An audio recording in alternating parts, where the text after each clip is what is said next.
Teamwork, a story by Dawn McMillan and illustrations by Pat Reynolds.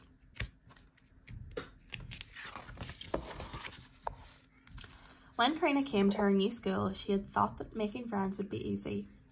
At her other school, she had known everybody. Now, in this big school, she was lonely. "Don't worry, Karina, you'll settle in school," said Mum gently. At first, Karina joined in all the games at school.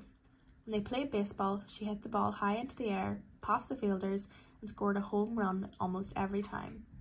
When they played basketball, she raced past the other children to score again and again. And when they played chasing, no one could catch her, not even Lisa, who had always been the best runner in the class. Soon, the children stopped asking Karina to play. "We've got enough players on our baseball team today," said Lisa. Karina was surprised they didn't want her on the team. Every lunchtime, Karina stayed in the library. Mr. Walker, her teacher, was worried about her. "Take a break, Karina," he said. "Go out with the other children. Have some fun." "It's all right. Thanks, Mr. Walker," replied Karina. "I like to get my homework done early." She turned back to her books. "No one wants me on their team anyways," she thought. One day, Karina came home from school. She tossed her bag down and started to cry. "Karina," said Mum in surprise. "What's wrong?" Karina put her head in her hands. "I don't want to go to school. I've tried to make friends at lunchtime. The other kids don't even ask me to join in their games. Everyone thinks that I'm a show-off," she sobbed. "Oh, Karina, of course you're not a show-off," said Mum as she put her arms around Karina. "It's not always easy to admit that someone is better than us at something that we enjoy. The other kids probably feel a bit uncomfortable, that's all." "But I don't try to be better than anyone else," cried Karina. "It just happens that way." "That's because you're good at sport," said Mum. "You always have been." "But I want some friends," sobbed Karina. "What can I do?" "Making friends at a new school can be very difficult," said Mum. "Most of the children have known each other for a long time. Once they get to know you properly, you'll make lots of friends." The following week at school, Mr. Walker put a notice on the class board. Hockey competition in 2 weeks' time for rooms 1 to 8. Get a class team together. The children gathered around. Karina's heart jumped. Hockey. She loved hockey. "But I'm not going to tell anyone," she thought. "They wouldn't want me to play anyway." "Let's make up a team," said Lisa. "Who wants to play?" Some of the children raised their hands excitedly. "Who's good at hockey?" asked Tyler. "We'll need a coach." Everyone was silent.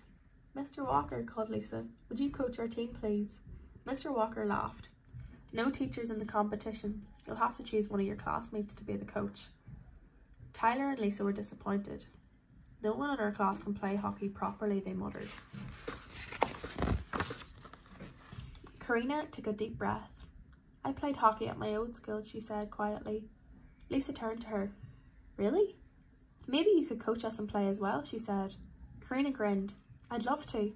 "Great," said Tyler. "Thanks, Karina. Now let's get our room 3 team together."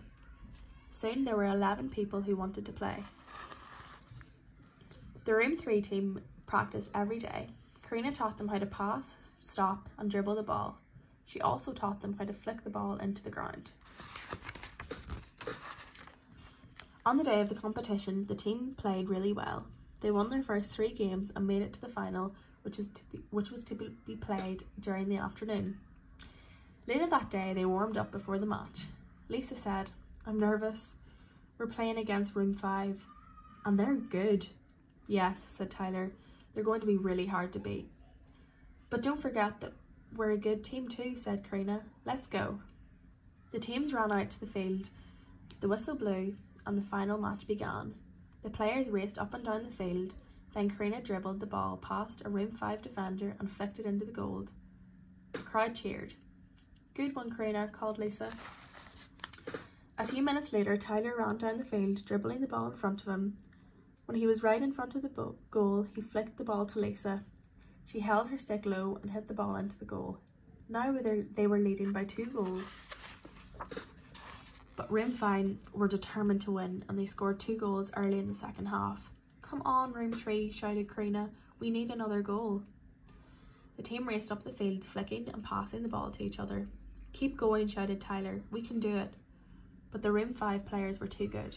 In the last minute of the game, they stole the ball and raced back up the field to score the winning goal. After the game, Room 3 congratulated the other team. Then Lisa and Tyler went over to Karina. What a game, puffed Tyler.